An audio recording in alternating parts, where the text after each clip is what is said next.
il y a des sujets fondamentaux, disons des certitudes, des évidences qui doivent être mises en place si on veut avoir une direction dans sa vie. Ça ne peut pas être réduit à un rituel de l'accomplissement des mitzvot et puis vous avez fini avec tout.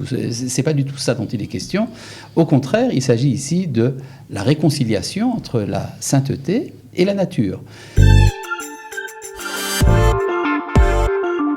Nous sommes en présence du Rav Uri Cherki de Daniel Pérez, responsable des éditions Urim. Rav Uri Cherki, Daniel Pérez, bonjour. Shalom. On est ravis de vous accueillir. Alors, vous êtes là parce que vous sortez en français un livre qui vous tient à cœur, que vous avez écrit en 2013 et qui s'appelle, en français, Sainteté et nature. C'est une traduction. Une traduction d'un ouvrage qui était déjà paru en hébreu. Absolument. C'est un des premiers recueils d'articles divers et variés que j'ai écrit pendant plusieurs années, en fait. À chaque fois, c'était une sorte de fascicule ou un article dans la presse. Et finalement, tout cela a été réuni en un seul volume. En hébreu, Kedusha Veteva, en français, Sainteté et nature. Alors, dans ce livre, on retrouve des thèmes, on va dire, qui touchent à l'universel, qui touchent vraiment aux préoccupations de l'homme, peu importe sa religion, avec un éclairage du côté, on va dire, non juif. Les questions juives sont des questions universelles par définition. Vous savez que le projet d'Israël concerne l'humanité. Par toi seront bénies toutes les familles de la terre, c'est déjà dit à Abraham. Et donc, il est normal que des sujets qui sont cardinaux dans la conscience humaine soient traités également à la lumière des sources juives, évidemment. Alors, ce qui est intéressant dans votre livre, c'est qu'on peut le lire d'un trait, mais on peut le lire aussi par chapitre. Vous abordez des questions, je vais les citer. Oui. Le but de la vie, le mauvais penchant, le libre arbitre, la guerre des idées, critique biblique, il y a de tout. Laïcité, connaissance de Dieu, les douleurs de la rédemption, le végétarisme, le voyage. Bon, bref, il y a des tas de thèmes qui nous touchent et qui sont abordés à votre façon. Oui, disons que vous savez ce que disait Franz Rosenzweig, Dieu n'a pas créé la religion, il a créé le monde. Et comme disait Manitou, certains s'imaginent que Dieu a créé une yeshiva, une maison d'études, et autour de ça, il a créé le monde. Alors qu'en vérité, c'est le contraire. Il a d'abord créé le monde, et puis, pour sanctifier le monde, il a également donné sa Torah, il a donné sa yeshiva. Et donc, il est tout à fait normal que la Torah ait quelque chose à dire sur tout. Et on pourrait dire que c'est la pertinence de la Torah dans notre monde, dans notre actualité, qui est mise en évidence dans ce livre. C'est pour ça d'ailleurs que j'ai donné en sous-titre « Aux racines de la vie ». En effet, il y a des sujets fondamentaux, disons des certitudes, des évidences qui doivent être mises en place si on veut avoir une direction dans sa vie, une sorte de sens dans la vie. Et ça ne peut pas être réduit à un rituel de l'accomplissement des mitzvot et puis vous avez fini avec tout. C'est pas du tout ça dont il est question. Au contraire, il s'agit ici de la réconciliation entre la sainteté et la nature. Cette idée qui est une idée commune dans les religions en général, que la sainteté et la nature seraient en opposition. Et il y a toujours, disons, cette réticence par rapport à la nature dans la conscience religieuse, parce qu'on sent le danger du paganisme et une expérience de type panthéiste, alors qu'en fait, un des projets de la rédemption d'Israël, et je pense que ça a été mis en lumière par le Rav Kook, entre autres, qui est Vous en parlez d'ailleurs beaucoup dans le livre. Oui, évidemment, c'est un de mes maîtres. Cette idée qu'il y a justement le monothéisme intégral implique également une réconciliation entre la sainteté et la nature. Et c'est ça que j'ai essayé de mettre en évidence dans plusieurs passages de ce livre. Vous trouvez qu'on est fâché aujourd'hui entre la sainteté et la nature ? Certainement. Toutes les tensions qui existent au niveau existentiel et parfois même au niveau politique dans la société humaine, et en particulier également dans la société israélienne, c'est justement cela. C'est cette idée qu'il y aurait une opposition entre les exigences de la sainteté et les exigences de la nature, alors qu'en fait, c'est un même créateur qui a fait les deux. Et c'est ça qu'il est important de remettre en place. Alors vous abordez, puisque vous parlez de ça, de la nature, vous parlez beaucoup de la promenade dans un des chapitres et des bienfaits de la promenade. Ah oui, alors c'est pas simplement utilitaire. Non, bien sûr. Oui, il y a ici quelque chose, je dirais presque métaphysique, c'est-à-dire que vous savez que les grands maîtres de la Kabbale révélaient leurs secrets en se promenant. Alors c'est très différent de ce qui se passe chez les Grecs avec le péripatétisme où les élèves d'Aristote se promenaient pour faire du pathos. Dans la tradition d'Israël, c'est parce que quand quelque chose nous vient de l'intérieur, il nous déplace. Alors ce déplacement se traduit dans la promenade. C'est beaucoup plus fort que, si vous voulez, un simple plaisir ou un loisir. C'est quelque chose qui touche à l'essentiel, à l'essence même de la relation entre l'âme et le corps. Ouais, et c'est très joli parce que vous comparez ça avec deux amis qui se rencontrent et vous expliquez qu'en fait, on s'en fiche de ce qu'ils vont se raconter. Ce qui compte, Ils ont envie de se rencontrer. Oui, le sujet de la discussion, finalement, est secondaire par rapport à la rencontre, dans le face-à-face. D'ailleurs, la relation envers le divin, dans la tradition juive, est une relation de face-à-face.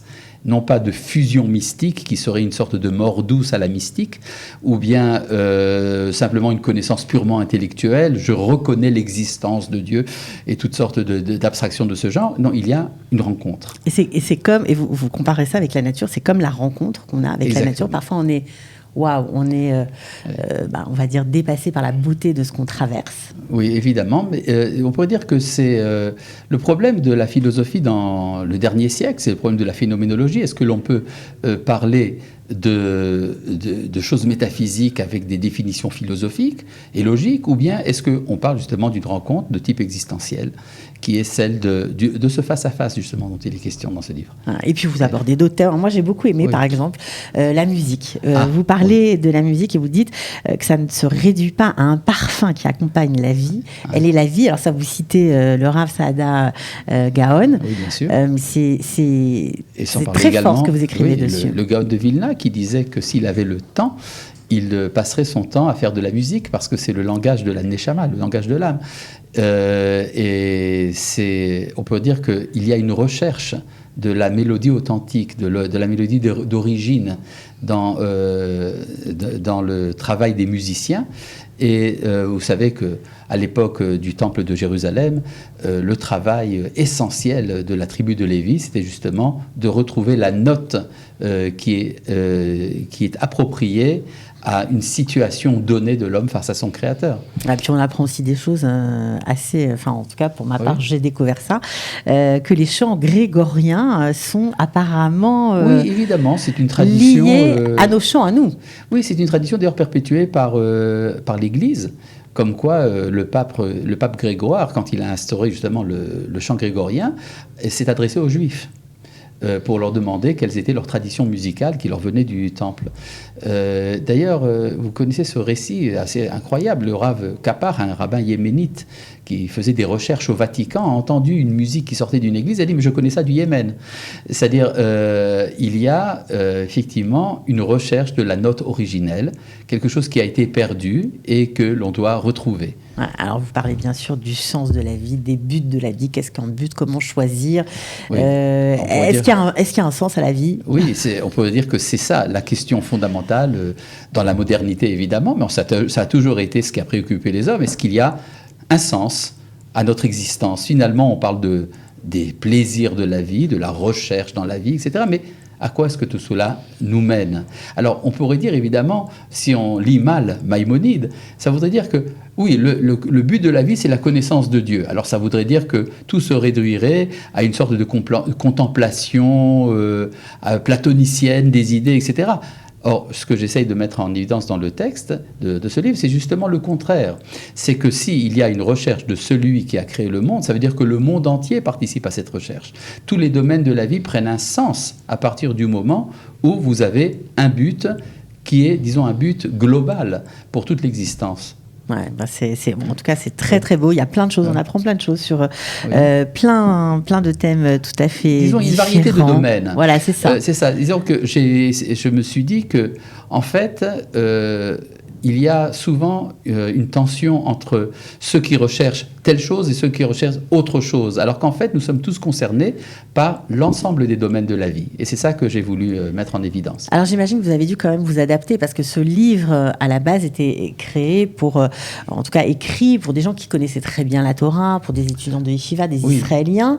Alors évidemment, j'ai eu ici une grande problématique. C'est que ce texte, les textes en hébreu étaient destinés, à l'origine, à l'époque où j'ai écrit ces textes, ils étaient destinés essentiellement à des étudiants de Yeshiva, des gens qui ont une culture talmudique déjà assez solide. Et donc, même pour le public israélien, ce n'était pas évident. À plus forte raison, à partir du moment où ça devient universel et c'est traduit dans une langue, dans une langue universelle, le français. Et donc, il y a eu un problème d'adaptation des termes. C'est pour ça que je me suis adressé à des traducteurs et que les traducteurs, après, ont dû être eux-mêmes corrigés par le fait que c'est adressé à un nouveau public. Vous êtes adapté au public français. Et c'est pour tout le monde. On n'a pas besoin d'avoir un background alors évidemment, parfois en Bible. Ça demande, disons, il y a des références. Alors c'est peut-être nouveau pour ceux qui ne connaissent pas cette littérature, mais il y a un effort que je fais en tout cas d'adapter ça au lecteur commun. Et puis vous parlez aussi de Rashi, vous expliquez pourquoi c'est un si grand commentateur. Vous parlez du Pshat, Rashi, qui est connu comme étant le commentaire classique du monde juif, en fait, est souvent mal lu. On le lit comme étant la lecture immédiate et simple, alors qu'en fait, Rashi est extrêmement profond. Rashi, si vous voulez, c'est l'aboutissement de toute une tradition qui a son origine chez les prophètes déjà, et qui arrive en plein Moyen-Âge pour devenir la pertinence de la Torah pour la génération qui va le lire. Ouais, donc c'est vraiment... on apprend plein de choses, on découvre plein de choses. Alors, ce qui est extraordinaire dans cette aventure, je ne sais pas si on le doit à Daniel Pérez, mais vous allez tout de suite nous expliquer, c'est qu'en plus, votre livre a été traduit en anglais et en portugais. Il y a peut-être encore d'autres traductions en cours. Comment tout ça est arrivé, Daniel ? Tout ça est arrivé en fait parce que il y avait quand j'ai commencé dans Amutat Urim à travailler, j'ai vu qu'il y avait quand même un large éventail de personnes qui jamais ne pourraient lire ce qui est écrit dans ce livre spécifiquement. Et à partir du moment où j'ai compris qu'il fallait le faire, on a tout mis en place et Dieu a aidé aussi par... Toujours. Il a poussé aussi le projet et on est arrivé effectivement à trouver une famille qui a voulu, la famille Bensoussan, si je peux le dire, qui a permis en fait, ils se sont assemblés pour pouvoir justement financer ce livre depuis la traduction jusqu'à l'édition et l'impression. Et puis voilà, ça s'est fait. Ça a pris du temps, mais en fait, c'est là, c'est sur la table. Et en portugais, c'est quoi ? C'est en raison de votre action au sein de l'association Ritola, oui, évidemment. Nous nous occupons également de la diffusion des messages universels du judaïsme, et donc ça concerne le noachrisme, entre autres. Et il n'est pas étonnant de voir qu'il y a donc des initiatives qui se sont levées un peu partout dans le monde pour traduire cette œuvre-là, mais également d'autres œuvres. Ouais, ça, c'est les projets, je crois, non ? Vous avez d'autres projets, traduire certains de vos livres qui sont en hébreu, en français et dans d'autres langues peut-être. Celui-ci est le premier en français, c'est-à-dire de Amutat Urim, donc des livres majeurs du Rav Cherki. Et le livre en anglais aussi a été traduit par un concours de circonstances, par quelqu'un qui était un élève du Rav et qui avait commencé à traduire quelques articles. Et puis on est tombé sur ça, on a vu ça sur Internet. Et je l'ai contacté, je lui ai dit, voilà, on aimerait continuer. Traduire tout le livre. Tout le livre, et voilà, c'est en place. On le trouve sur Amazon ? Oui, tout à fait. Ok, on tape quoi ? On tape le nom du livre et c'est tout ? Le nom Sainteté et nature, aux racines de la vie. Exact. D'accord. Maintenant, pour ceux qui sont en Israël, parce qu'on sait que Amazon c'est un peu plus cher, est-ce qu'on peut l'acheter directement en passant par vous ? Tout à fait. Sur le site urim.org. D'accord. Donc là, c'est le plus simple. On peut faire des envois groupés par communauté. Vous livrez dans tout Israël ? Tout à fait. Hein, à fait. génial. Donc le En téléphone 3 jours. du WhatsApp, je vais le donner. Tout à fait. 050 555 67 75 050 555 67 75. Il n'est pas très cher, je crois. 78. Voilà, donc comme ça c'est dit. Et franchement, vous allez vous régaler. Enfin, moi j'ai beaucoup, mais je vais le relire. J'ai pas terminé parce que ça a l'air très simple comme ça, mais il faut quand même s'y plonger. Ah, je vous souhaite une bonne lecture et du bon temps.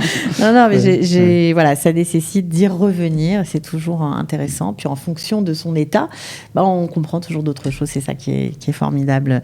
Voilà, dans ces livres-là. En tout cas, on vous souhaite de très bonnes fêtes de Ticherie. Merci vraiment d'être venu. Merci à Radio Kalita de son accueil. Mais avec plaisir, vraiment. Et puis, je conseille à tous de lire ce livre. Très, très bon achat pour les fêtes, à offrir aussi. Hein. Et si quelqu'un veut aussi avoir la même démarche et aider notre association à sortir d'autres livres qui existent en hébreu et qu'on voudrait traduire sur les fêtes, par exemple. Sur les fêtes, sur la tfila, sur le Kuzari, sur... il y en a beaucoup. Il y en a beaucoup. Il y en a 13, donc il y a de quoi faire. Donc, on vous contacte. Voilà, tout simplement me contacter. Donc sur le même numéro WhatsApp, Daniel Pérez, voilà, je répète que vous êtes responsable des éditions RIM. En tout cas, Rav Cherki, merci beaucoup d'avoir été avec nous. Et bien, Atzlacha pour la suite. Merci.